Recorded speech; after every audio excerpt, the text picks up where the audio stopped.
My days working, taking care of my little ones can be a lot. I checked out Care.com and it was so easy for me to find local, experienced, and background check sitters. Finding our babysitter was way more affordable than I thought. Care.com makes it super easy. Search for qualified candidates. You can view their profiles, read reviews and ratings, check their availability, send messages directly, and get the help that you need. Care.com should be every person's go-to. This is GoPowerCat.com publisher Tim Fitzgerald with great news to share with our valued 24/7 Sports VIP members. As a way of saying thank you, a subscription to a CBS All Access commercial-free plan is now included with your 24/7 Sports VIP membership at no additional cost. Watch all of your favorite shows on demand along with exclusive access to GoPowerCat's award-winning and one-of-a-kind coverage of Kansas State sports. Stream more than 10,000 episodes, all access originals, and live TV, including NFL on CBS games.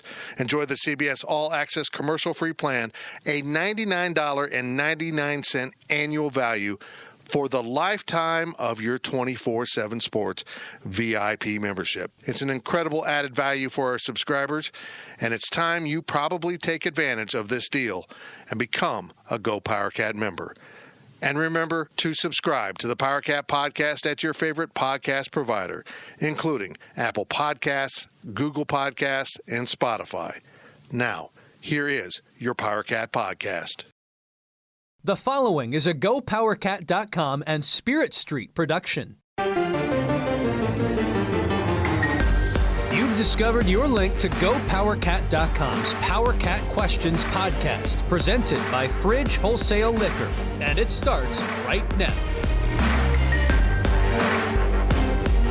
Now, let's go to the WTC Gig-Powered Studios.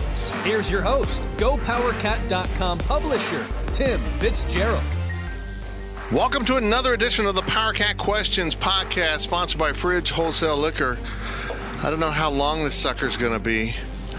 I get to go to the dentist, Riley. Yikes. Man. Dentist is not very fun. Yeah, a little, I don't want to say emergency, but like short notice. Like, what is it? I think I have an abscess tooth, which means I have an infection, and I've got inflammation, and pressure is building. And luckily, my guy Josh Walker can see me on very short notice before it gets too bad. I'm falling apart, brother. Man, I'm just falling apart, man.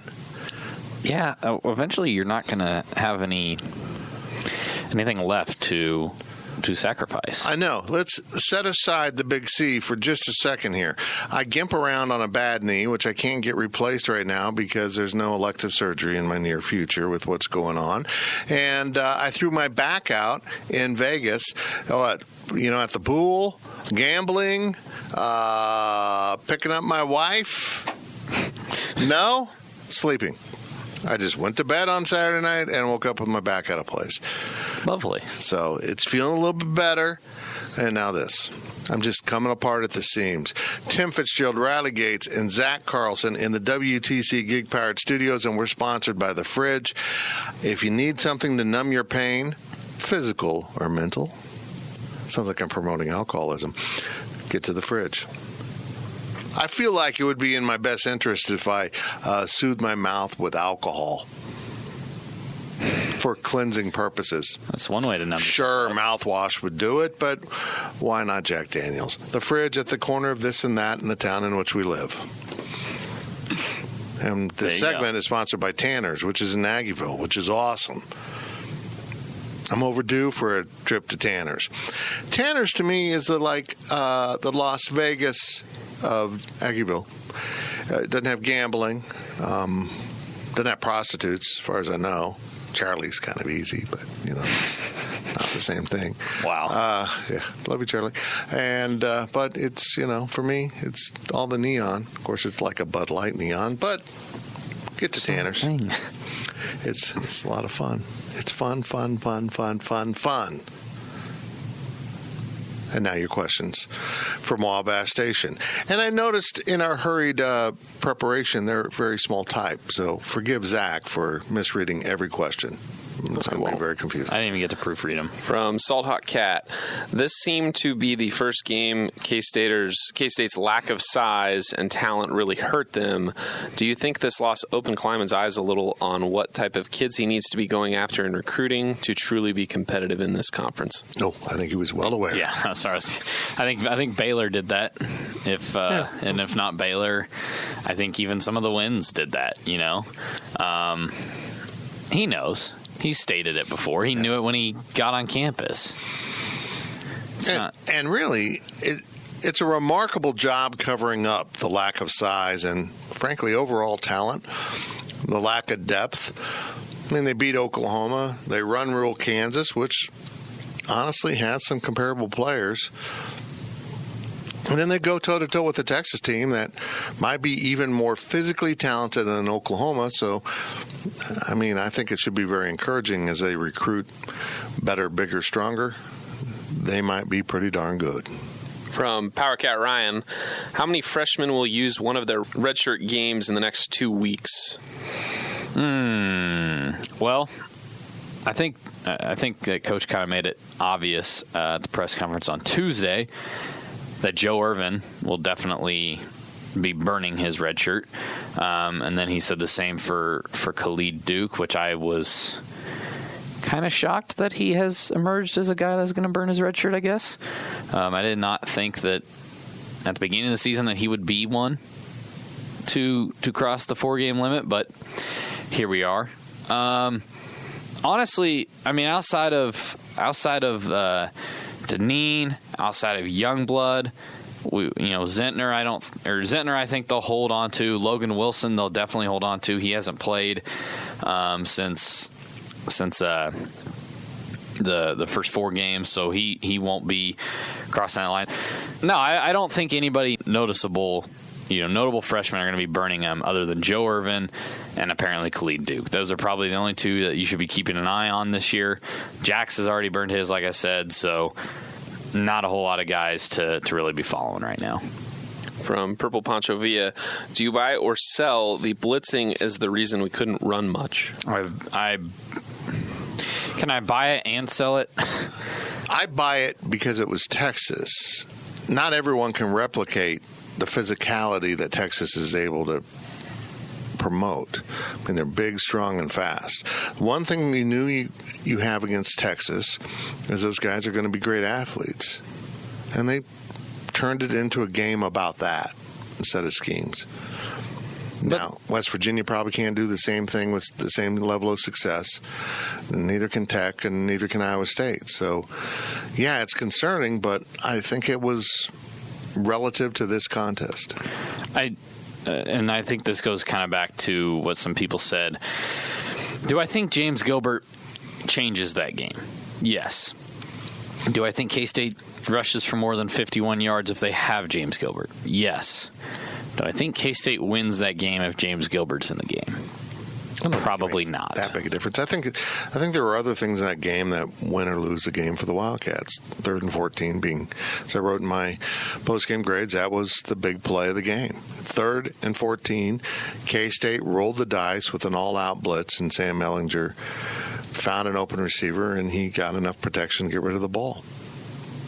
And then they go on down and run out the clock and kick the field goal. Maybe he would have made a difference. I think in some ways K-State got away from its run game. I don't have the stats in front of me, but Trotter was not ineffective. He was not used very much. I didn't get that. He popped off like 4.6 yards a carry. Does it feel to you like they have one bad experience on a run or a play and they're like, oh, can't do that again? Yeah, a little bit. Did they ever go back to the Malik Knowles play again? They had the formation one more time. They did. I didn't remember seeing. But he didn't obviously leak out into the. I think he stayed in and blocked. So why? Beats me. I'm a believer. If they didn't cover it the first time, see if they'll cover it the second time. Yeah. And if they do cover it, then what's that leave open? It was so funny because we were all sitting there. We were like, "Oh, look, Malik's in the backfield." Like we all picked up on it right away, and then everybody was like, "Oh, Texas didn't know. Look at that." Yeah, all those single-digit guys kind of run together, I guess. From Contra Cat, is 2, 1 reception and 1 return from Youngblood enough touches for you? No. I don't get it. This is something I'm going to be really critical of him about. Why did you rant and rave and praise Josh Youngblood all offseason and then talk about how you need to get some more guys in the program, et cetera, and then you never throw to him? Or get him the ball. Just, get it. They threw it to him out in the flat, and he ran it for about 10 yards early in the game, I think it was. Maybe third quarter. But, just get him the ball. Find ways to get him the ball. Jet sweeps. Put him in the backfield. Put him and Knowles in the backfield together. I mean, it worked against Oklahoma. Literally, he scored. Yeah, I agree. I'm not sure Courtney Messingham quite knows how to handle some of these big, fast blitzes that he's seeing right now, and he'll acclimate. He acclimated last time around. He'll be fine. Well, it was the worst possible formula of things there, where it was a 3-man front, something K-State clearly can't block against this year, and then blitzes against the run, clearly something K-State was not ready to stop. It is just like, wow, this is the worst possible scenario that we could have right now. And they're still in the game. Yeah. From Purple Powerhouse, it's weird to me how our running game can absolutely dominate some teams and come up empty against others. Is it a simple matter of our talent not stacking up against some teams, or is it that the 3-man defensive front has become K-State's kryptonite? It's the line for me. I mean, that's the common denominator here. The line can't block a 3-man front. They just can't. All of the losses have come against a 3-man front. And when they go against the 4-man, they block for 200, sometimes 300 rushing yards. For me, it's the line, but it's mental. It's just they got to go about things a little bit differently, and they're not doing it very well. So I'm not. We were kind of talking about this with Travis yesterday when he left after doing Fast 5. It's like I don't understand all of the details of it kind of in the way they do, but what I do understand is that I can't imagine taking one guy off the line suddenly makes you incompetent to block. So I just don't get it. I don't understand how it's so tough for them.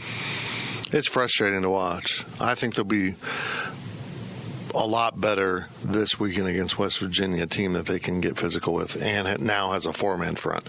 Ironically, they had the 3-man front, and now with the new staff, they've gone 4-man. From KSU number 1, name the positives from the Texas game. Finally saw Skylar actually have the passing game to a point where it was not just like an afterthought, They utilized it, and they went at it from the start. And that's what we've been waiting to see. It could have been to see, last time he set his career high in passing yards in the I think the Baylor game, maybe. And it was like, okay, yeah, he may have set a career high in passing yards, but it was not a good day passing the ball. He had a good day passing the ball in this one. Mm-hmm. So that was impressive. Kick return? At 10 incompletions, and there were a couple blatant drops. I wouldn't say Dalton Schoen was a drop. It was a spectacular throw and possible catch, and a great play by a Texas defender to break it up. There's plays out there where he was putting the ball on the money and didn't get done. Nick Leonard's dropped another pass. My goodness, man. What? Jiminy Christmas, You're making me look horrible. So, it was weird in watching the game. It's like everything flipped at halftime. They lost themselves. They weren't as sharp. They weren't as enthusiastic. They didn't tackle as well. They dropped passes. But yeah, I see some positives despite the tackling issues at times and Texas being able to run the ball.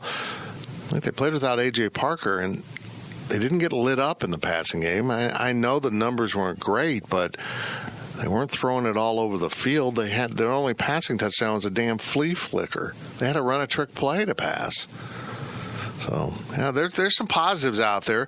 The simple fact, folks, that this group of players, undermanned, undersized, goes toe-to-toe with the likes of the talent, the recruiting classes of the Oklahoma and Texases. That is really promising to the future when they get the players in. There must be something on film that I personally don't see in Walter Neal's coverage that other teams do. Because why are they not picking on him every play? He's so small. Yeah, I know. He's better. I'll give it to him. He must be better than I. Great interception. I mean, yeah, it was a great play. From T. Newman 41, why accept the penalty to allow Texas to waste the remaining clock and kick the game winner? What a loser mentality. I'm with you. I don't think you ever let a team score. I get your point. But what makes you think that K-State offense had shown you anything? They weren't going to kick it off to Youngblood. They were going to squib it down there. I bet they would have pooch kicked it. Yeah, they would have just made it really difficult. The offense hadn't shown any sign of life in being able to do that. I almost feel like you had a better chance trying to get the blocked field goal and go to overtime, or maybe there was a mistake on the snap because they had a new holder. I don't believe in letting someone score so you can get the ball back. Okay, if you got 3 timeouts, maybe. It's 0 timeouts and 30-some seconds left. Come on. Chris Kleiman even said it on Monday on the teleconference. He's like, we hadn't been moving the ball after the first quarter. It's true. Yeah, I think if you've got an offense that's really explosive and some timeouts, maybe, but no. I mean, the strength is your special teams. Now, if you go back and look at the field goal, they didn't really try that hard to block it. It bothered me. They Ron Prince the hell out of one side of the ball. After what Texas had done to set up that field goal, they weren't faking it. They absolutely, I mean, they could have sold out totally for the block, and they really didn't seem to go after it that much. That bothered me, but not. I understand the math, but it's just to sit here and say, here are 7 points, Texas. Please have them. We want you to take the lead. We will roll the dice on a very unlikely possibility we go 70 yards in 24 seconds. Yeah, it's not like you needed to drive down and get in field goal range. You needed to score a touchdown. Yeah. It doesn't make sense to me. From Purple Poncho Villa, how much of a disappointment has the tight end play been this year in the passing game? Well, it's been a little bit of both. Nick Lenners has made some huge plays. Good plays, bad plays. Sammy Wheeler was very impressive before he apparently tore his ACL. Did anyone see this happen? It was a non-contact injury at Kansas. I don't remember him being helped from the field. Did he fall in the shower? I mean, you can walk on torn ACL, you know. Yeah, but I know quarterbacks that have played state championships on torn ACLs. But, I mean, it's been fine, but the letdowns have been so big. Mm-hmm. The Nick Lenners drop, it just can't happen. No. You have to catch the ball. You're open, the ball hits you in the hands. It's annoying. Yes, I think it's clear they need to get a little more athletic at tight end. Now, you're in the final phases of the season. I don't know what Connor Fox what his development is, but I mean, he could technically play the rest. He hasn't played at all, has he? I wouldn't be shocked. No, he has not. He could play the rest of the season, including bowl game, and maintain his red shirt. I honestly wouldn't be shocked if he got in there because he's change of pace tight end. He's not as big as, he's not Blaise Gammon and Nick Lenners, so maybe get him in there. Who knows? Last question of the first half from Wagcat. I believe Zentner has now played 4 games. Do we see him the rest of the season, and why didn't we spare his usage against the Rummies early on? So he's saying he's done if he's going to keep his red shirt. No, he's saying why didn't we? Why did they play him? They used him in the opener, right? Yeah. I don't think they considered redshirting him that game. Then afterwards, I think they regrouped and said, "Hold on here. Maybe we want to redshirt him." So. Yeah, I'm trying to pull up I'm pretty sure it's 4. I think he's right with that. I'm certain. Yeah, I think he's at 4. So I think if he had to redo it, he wouldn't have played that first game of the season, but he did, so deal with it and make the best of it. So do we think he's going to play again? No. Only if there's an injury. And then you let McClellan kick? Well, I don't know. I mean, someone else can do the kickoffs, but Ankle? Yeah, I mean, depends on. I think every team's going to be different. Where they want to kick off, they want to pooch, or how they want to handle it. Devin wasn't booming them, is the thing. I mean, no. He kind of was having some struggles there. Nick was. He gets him down there, but he doesn't necessarily put him out every time. I don't think. unless I'm misremembering. I don't know. It's kind of upsetting. No, there's no doubt that Zinner's the best of the group. Yeah. I mean, if they're going to try to preserve their red shirt, he's done playing. I think. I would hope. Unless they want to Ellis Rainsberger him and put him in a different number in a name, make up a name. I've always wondered if you could get away with that, you know? The answer is no. But some high school just got in trouble for that. No, junior college. Junior college? Fort Scott. Really? They were 6-3. Now they're 0-9. Oh, that's sweet. Way to cheat. That's not good, guys. Yeah, Ellis Rainsberger, back in the day, they had freshman games. So he played guys in the freshman games under false names. Only K-State could be so bad and get caught cheating. That's how it worked back in the day. That's it. Well, I guess KU's got in trouble for football, and they stink. But I got news for you. This KU team would beat that 1988 Cats script team by about 5 touchdowns. We'll get into it. We'll get into that. The controversial helmet that is making people lose their minds. On the Power Cat Podcast, sponsored by Fridge Wholesale Liquor. We'll be back. Stay locked in. The Power Cat Podcast will be right back. The NFL regular season is wrapping up, but there's still time to get in on the action with FanDuel, America's #1 sportsbook. Right now, new customers get $150 in bonus bets guaranteed when you place a $5 bet. That's $150 in bonus bets, win or lose. The app is so easy to use, and there are so many different ways to bet, like live same-game parlays. Find bets in the new Explore tab. Make a parlay in the Parlay Hub, the best way to find popular parlays, and more. So visit FanDuel.com/247 and make your first bet a layup. FanDuel, official partner of the NFL.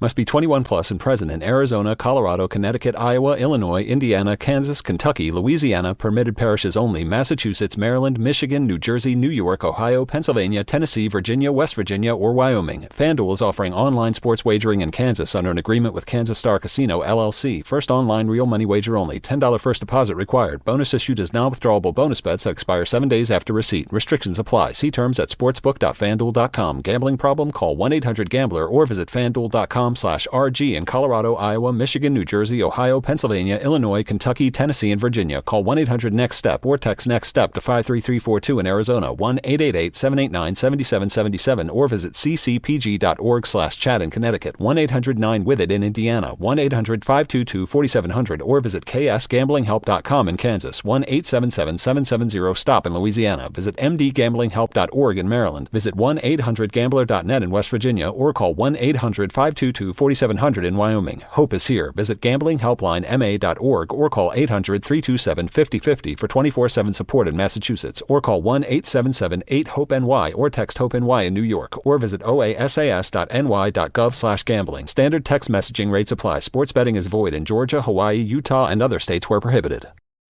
Picture this nightmare scenario. You're hosting friends for the big game. It's neck and neck in the fourth quarter, and suddenly you realize you're out of drinks. You start to sweat. Your friends start to turn on you. You're forced to go on a last-second drink run and end up missing the game-winning touchdown while in line.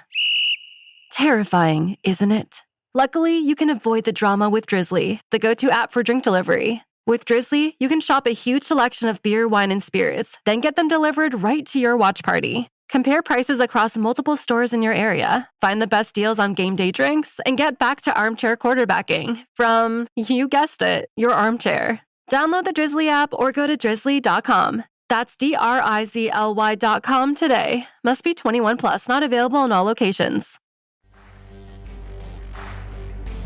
We now send it back to Fitz in the WTC Gig-Powered Studios. Welcome back to the Power Cat Podcast, sponsored by Fridge Wholesale Liquor. We're sitting here in the WTC Gig Powered Studios doing our thing. And our thing's popular. Our numbers are skyrocketing with the podcast. Now, this week will be interesting with the loss. The numbers typically go down, but I don't think people are all bummed out about the loss like they were with Baylor and Oklahoma State. That kind of seemed like the end of the world. Now they're like 6-3. Play West Virginia, Tech, and Iowa State. Go Cats. In script. I was telling Zach and Fritch, I was like, it's so weird because they lost and it was kind of upsetting. You thought they were going to win, and yet you were kind of like, did they lose? What really happened today? Saturday was weird. It was a weird day. Well, and I went back, because it's simultaneous to the basketball game I'm covering, so I really didn't get to watch it. I watched some of it, and I went back on Monday night and watched it, and I'm like, this was a weird game. It was just like, hey, K-State's good. Ooh, K-State's bad. But K-State's still in it. K-State lost. It's just kind of a weird game. I don't think Texas is so talented. Oh, boo-hoo, you had an injury. I mean, K-State's dealing with it, and they have far fewer players on their roster in terms of quality, high recruits. I don't know. You know who else is talented? The high-low. I was going to say the folks at the high-low. Oh, okay. The folks at the high-low. Yeah. Did you see what they're doing for Christmas? Are they having a Christmas party? Miracle on Morrow. What? What's that mean? I don't know. An Instagram followed me, and I clicked on it. I was like, this is the high-low. They're like going Christmas themed, like into November through December. We will go and look at that after a bit. I'll be darned. If they need a Santa, I know a fat guy who can drink. You don't need to talk about me like that. Get to the high-low. Can you drink? You were in bed by 10 p.m. in Vegas. Oh, not the first night. Not the first night. When you go to bed in Vegas and it's 2:30 a.m., you realize, it's 4:30 a.m. at home. Yeah. I was a champ, and I paid dearly for it. I didn't feel well. Yeesh. I don't recover. But that doesn't mean I can't recover from the Miracle on Morrow. Go to the high-low.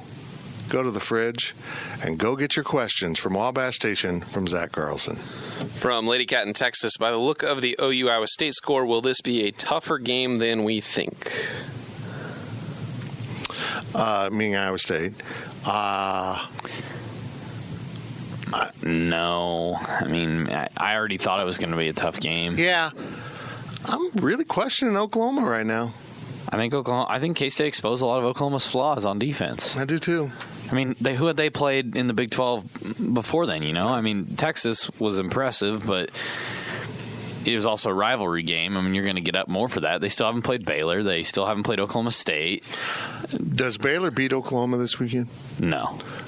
But the spread was 9.5. Would you still bet Baylor? I was stunned. Oklahoma 9.5? I was stunned. Oklahoma's favored by 9.5. At least it opened that way. Pound Baylor 9.5. I agree. Plus 9.5. I don't know, man. This could be interesting. It's Oklahoma's offense against that Baylor defense. I'm a little interested in see what takes place. Wow, 9.5. Yeah. Then the spreads this weekend were whacked. I mean, K-State's a 12-point favorite over West Virginia. I thought that was a big number. I mean, I know West Virginia's struggling, but they've also had some good games. I think Iowa State's a good football team, getting back to your point. It's going to be a real challenge. But I like that it's in Manhattan, and it doesn't matter. This game between K-State and Iowa State, particularly since it's parked at the end of the year, it gets wacky. It is Farmageddon. From Exhausted Nihilist, can we see an updated recap on the staff's thoughts about the future of the NFL draft streak? And he says, by the way, the correct answer is it ended with Bryce Brown. Thank you. It did. Okay, I'm sorry. I've went on this rant before. I'm not going to do it again. But he didn't even play out the season. It doesn't count. It's going to be rough. Adam Holtorf is an interesting card for me because he's on the... What is it, Remington? Is Remington the center?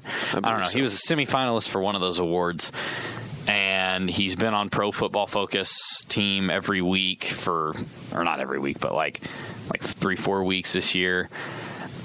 I haven't seen that much out of him that I'm like, oh, wow, that's an NFL offensive lineman right there.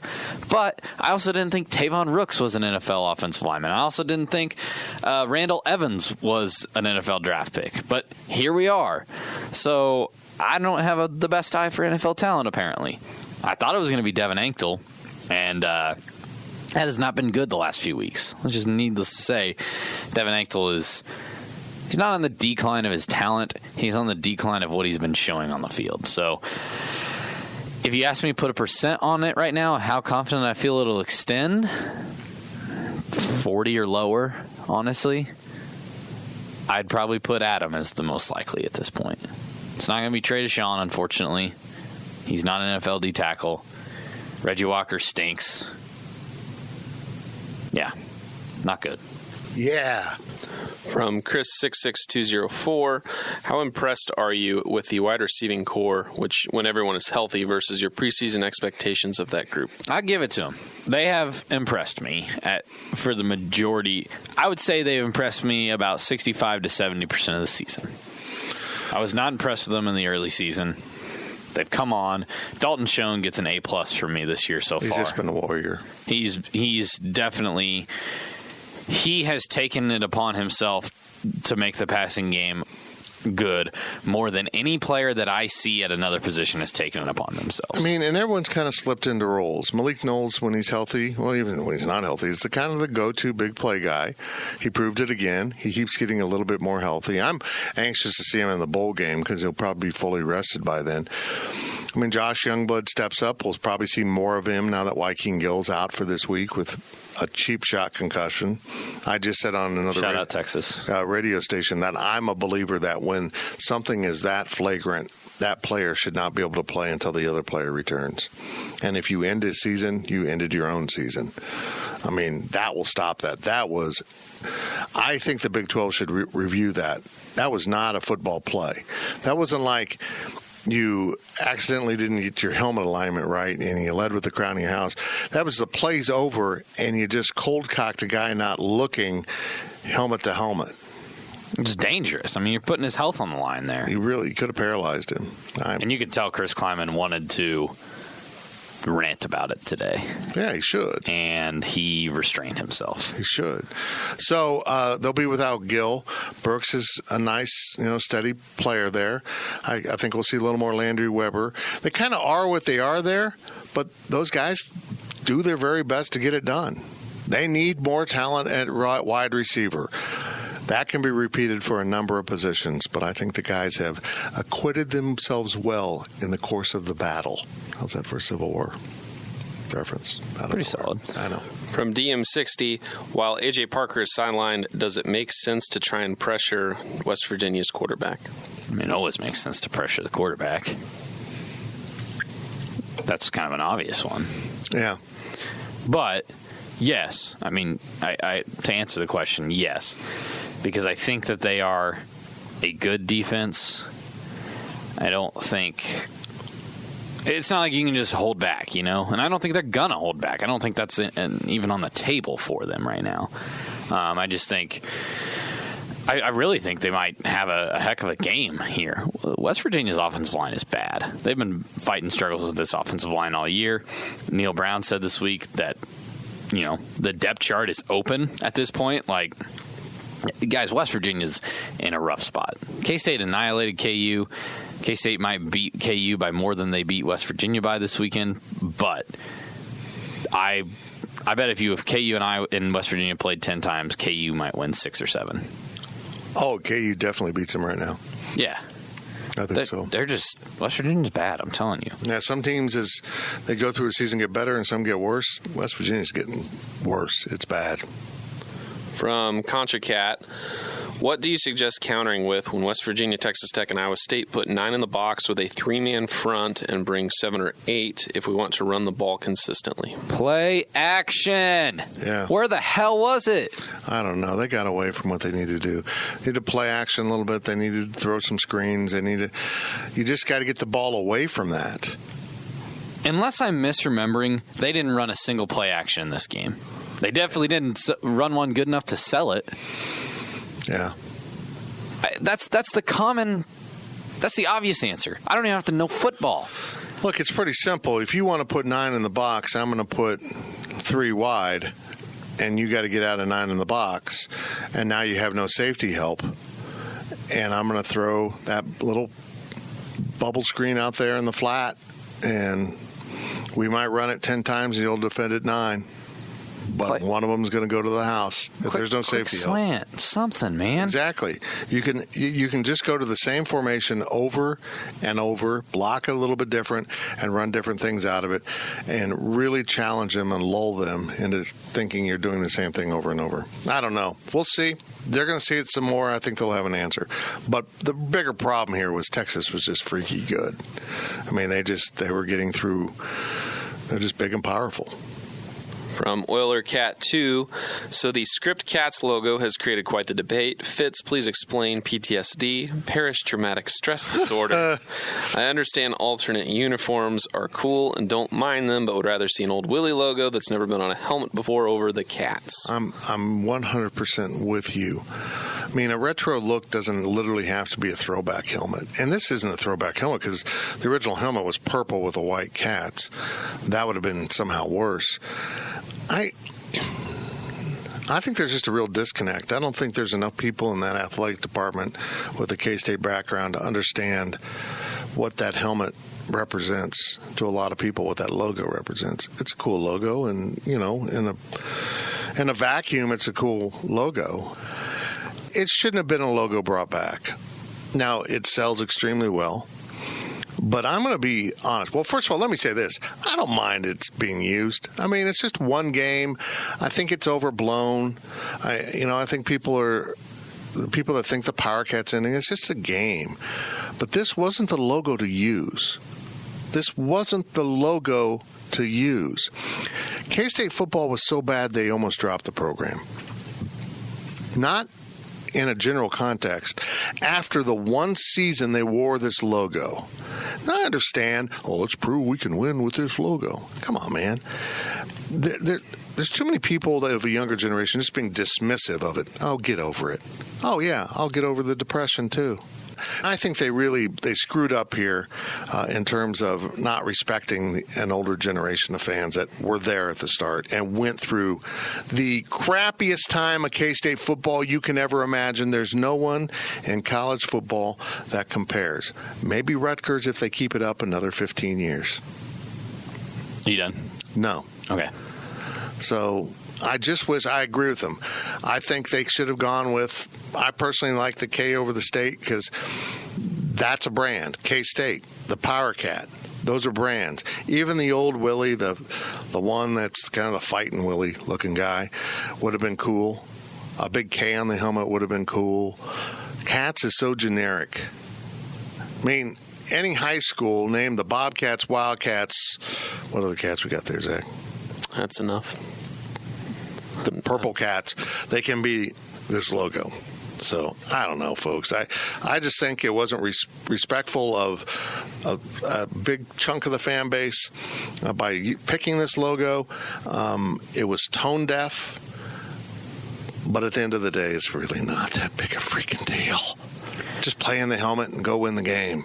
And that's why I think Zach and I are on the page that, yes, look, I'm 23 years old. No, I did not live through Stan Parrish, and I did not live through the worst time in college football history for K-State football. So I can't say that I understand it in the same sense that everybody else that was alive for that understands it. However, I know what happened. I've studied it forever. I've looked back and watched everything and read everything. I understand what happened.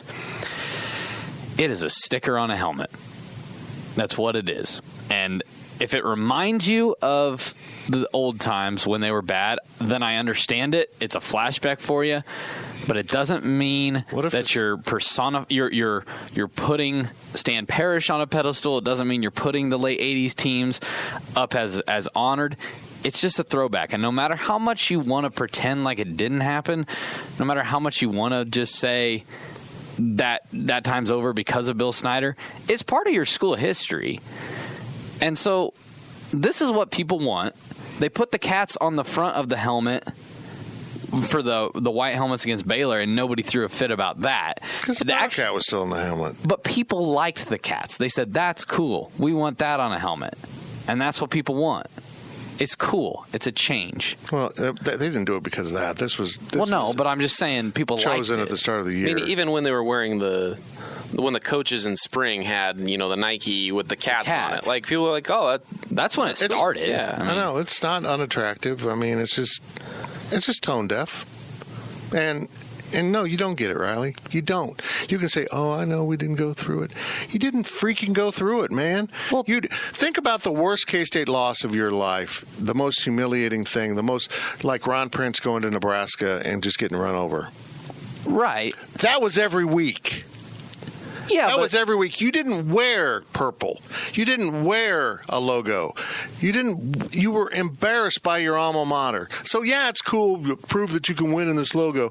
Well, don't tell me that and then turn around and say the logo doesn't mean anything. I'm just saying they shouldn't have picked this logo. They just shouldn't have picked this logo. If they want to sell the merchandise and a younger generation say, hey, it's cool. It's so cool. They were 0-11 that season. That's great. They should have just gone with something else. That's all most people are saying. I don't agree with the crowd. Well, how about the Power Cat? I said this earlier. I'd prefer if the Power Cat was always on the helmet and nothing else. But if you're going to do a throwback, pick something else. Not that logo. The man almost destroyed college football at the entire university. They decided at the last second to give Bill Snyder a try, to give one more coach a try. Here we are. There's nothing there for older fans. There's nothing great about saying, "Hey, okay, they won in the helmet." It's really not the sticker. It's like I don't want to blow it out of proportion, but any kind of symbol you find offensive, it's just a symbol. It's just a hammer and sickle. It's just a sticker of a middle finger. Again, it's also not. If it's a K-State football team in the helmet, fans, old and young, are going to root for it. At the end of the day, they're going to play the game. This will all go away.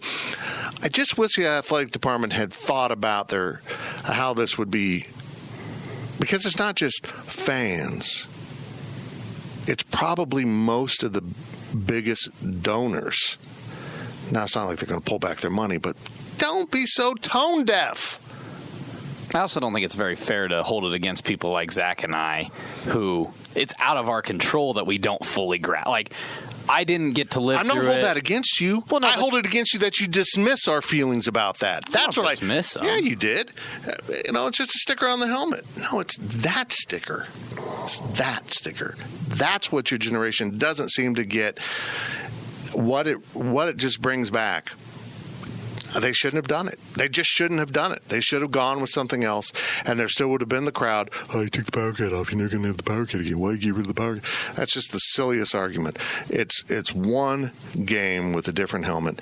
It just should have been a different helmet.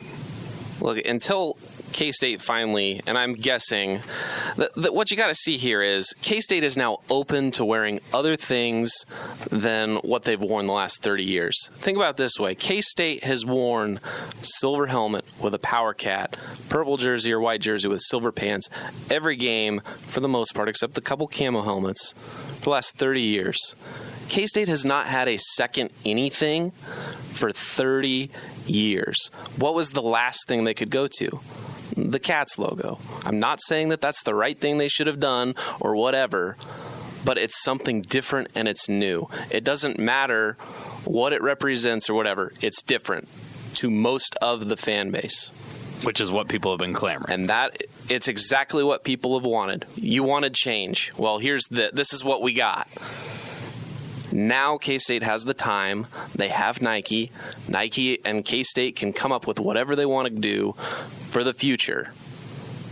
But for right now, it's the 150 years. Just do it. It's fine. Next.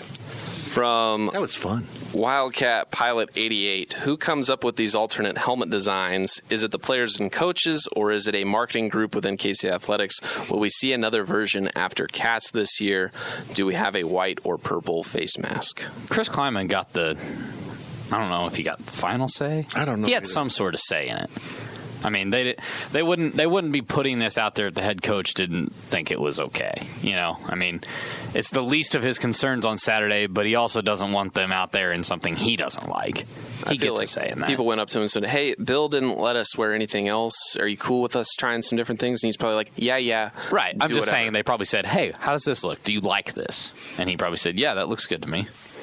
I'm not saying he was involved in the planning of it. No, they probably just went through their old marks that they already had trademark on. Yeah. I mean, that's probably the last mark that they had a trademark on. That the only other mark probably trademarked, because the Wildcat that was, kind of the line drawing that was on the basketball court and on the football helmet, that's clip art, people. That was not K-State. What's funny, when we were looking at the gear Riley bought yesterday, there's no trademark on the Cats anywhere, just on the Power Cat. It's interesting. Cats. Well, and I wondered about that because I think it's just a type font. I don't know if you can just put something in a commercially available type font and trademark it, without altering it in some way. If I can just do it on my computer by typing words, I don't know that. If you have the license, you could. But they messed not. I don't know. I think it was just laying around. Let's try this. This is kind of cool. Not having any clue what they were doing. Got to get more K-Staters in there. Well, we just had stuff fall off the table. From C. Putnam 1, new to the podcast. Welcome. They live in Arkansas, and there's been a lot of talk about Arkansas having Kleiman on their coaching hot board. Do you all think that is a possibility? He might end up being a target if he wins 9 games this year. I wouldn't be shocked if someone puts him in the serious discussion. I feel very confident in saying that even if Arkansas makes a run at Chris Kleiman, I don't think he'll leave. He's not going anywhere. Number one, I don't think that Gene Taylor will let it happen. I think if he went to him and said, "Gene, I've got this offer from Arkansas. They're going to pay me X dollars. I think I'm going to take it." If they're only paying him X's, don't take the job, coach. Get millions. Gene Taylor would do whatever was financially necessary to make sure Chris Kleiman stayed here. But number two, and maybe this is just me trying to be too quote unquote loyal guy, whatever. I don't think Chris Kleiman would screw over the school that gave him the chance to coach at this level after 1 year. I don't know if this is his end goal to coach at K-State until he's done, but I don't think he's out here to Bob Huggins this thing. I hate to be the bearer of bad news for Arkansas fans. Your job isn't that good anymore. You got a lot of tradition.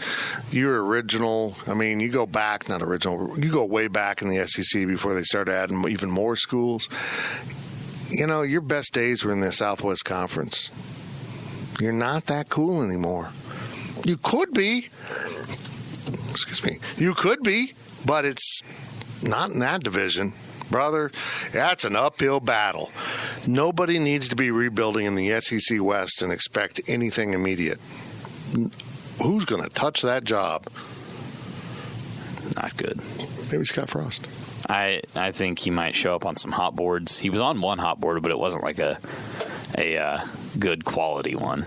It was a weird website. It was might be getting fired hot seat board. And the site was like, K-State fans surely don't appreciate this hire. And I'm like, no, they didn't appreciate it in December. They definitely appreciate it now. Come on, man. Last question of the podcast from K-Ned. Assuming the bubble is the same as it's been and assuming that the Cats will be on it, how much conference record pressure does a true road non-con relieve? Does 9-9 get it done now? In fairness, I did not watch any of the game. Obviously we were a little busy with what we were doing in football, but UNLV's 152 in Ken Palm right now, which isn't horrible, but there's 353 teams in college basketball, so it's not like they're necessarily at the top. Look, UNLV's not exactly the top of the mark when it comes to road games, road non-conference games. It's not Marquette like they had last year. UNLV's probably not going to go to the NCAA tournament. There's a reason that they hired TJ Olsenberger from South Dakota State. So I think it was a nice win. I think they're off to a nice 2-0 start with wins over a couple quality opponents. But nobody's going to look on the selection committee if K-State goes 9-9 or 8-10 this year and go, oh, well, they won at UNLV. Oh, they beat North Dakota State to start the year. Those aren't going to be the signature wins. So they're going to need, in my opinion, to get off the bubble at 9-9 or 8-10, they're going to need to get the bigger wins in non-conference play. You know, the game against Marquette is going to be crucial. Going into New York and beating Mississippi State, that's going to be crucial. That's a weird sentence to say, going into New York and beating Mississippi State. But I think it'll be nice. You're doing what they want. We'll see what happens when let's look for the net rankings whenever they come out, because that's going to be kind of a real indication of where they're sitting in terms of those road games and how quality their resume is. That will do it for this week's PowerCat Questions podcast. We appreciate Fridge Wholesale Liquor and our segment sponsors, Tanner's and the High Low. We'll be back next week with another edition. And of course, we've got the post-game podcast that'll get cooking and be up on the side for Thursday. For Out of Gates, Zach Carlson, I'm Fitz. We'll talk to you soon.